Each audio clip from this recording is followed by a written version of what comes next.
A história do curta é meio doideira. O curta fez parte de uma oficina chamada Oficina Meu Olhar, que foi até uma iniciativa da SPCine, enfim. E aí eu me inscrevi numa segunda chamada, quando eles abriram para mais pessoas. E isso já faz um tempo, né? E do tempo de gravação do curta até do tempo da inscrição foi muito tempo, então nesse tempo rolaram as aulas e aí no final rolava essa possibilidade de gravar e eu fui um dos selecionados para gravar, né, a história, e aí buscando produção e tinha que entregar em um mês. Como sempre no audiovisual, nossos prazos são sempre. E aí eu lembro que eu tenho um amigo que é o fotógrafo do filme e eu tô precisando de uma produtora, ele topou participar do projeto, mas e aí, como é que a gente faz essa coisa andar? E aí ele indicou a Isa. E foi muito doido porque eu lembro que eu já tinha feito aula com o Renato, então a gente meio que já se conhecia de vista e a gente foi se ver mesmo no dia que eu tava procurando locação. Aí o primeiro desafio foi a procura da locação, porque a gente tinha muito pouco dinheiro e a gente falou, a gente vai conseguir emprestado uma locação, aí foi aquela coisa, a gente conseguiu uma locação que era perfeita. Aí a pessoa simplesmente parou de responder Sumiu, a gente. Ela só deu um sumiu. ghosting. Aí foi nos processos, e foi essa luta e a gente conseguiu depois uma locação, o Renato conseguiu. Também, então, a locação é muito específica, né? Nosso curta se passa num bar que tem que ter cara de boteco. E é muito difícil você achar um ambiente, e a gente, como não tinha muito dinheiro, a gente tinha que achar um ambiente que fosse fiel àquilo que a gente imaginava de um boteco, né? Então, além de ser difícil para achar, você conseguir fechar essa parceria pedindo, né? Por favor, eu posso gravar aqui?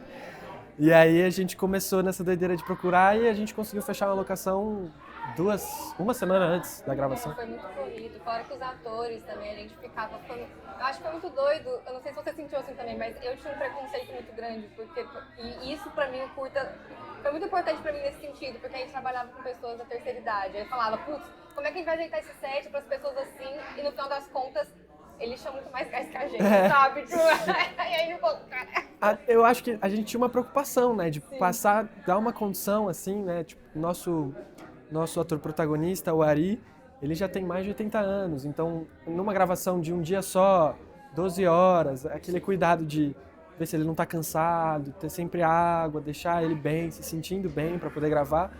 E no final ele tava no cafezinho, conversava com todo mundo, animado, e a gente ficando doido de tipo assim, meu, tem que resolver tal coisa agora, no meio da gravação, e ele, não, tá tranquilo.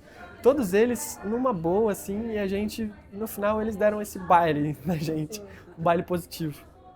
Eu acho que, bom, primeiro em questão de formato, além de que fazia parte do edital da oficina, a gente tinha uma questão que era o nosso orçamento.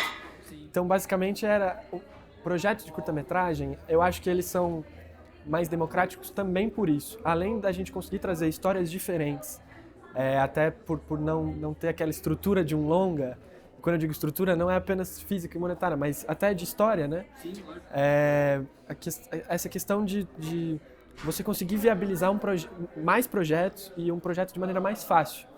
E acho que até isso é o bacana, né? As pessoas sempre falaram, quando a tecnologia avançar, a gente vai conseguir realmente democratizar a coisa, né? O fazer cinema. Acho que a gente tem visto isso cada vez mais, isso é muito bacana. E aí também das doideiras de produção, Isa pode confirmar os malabarismos, né? Eu acho que como produção é mais, não que seja mais fácil, talvez mais simples, por ser um curta, por a gente ter menos diárias, ainda mais que a gente estava trabalhando com um elenco um pouco mais velho, então o curta foi muito bom por isso. Não só por uma questão de elenco, uma questão de localidade, eu acho que ele é mais democrático nesse sentido, eu acho que ele é mais acessível. Sim.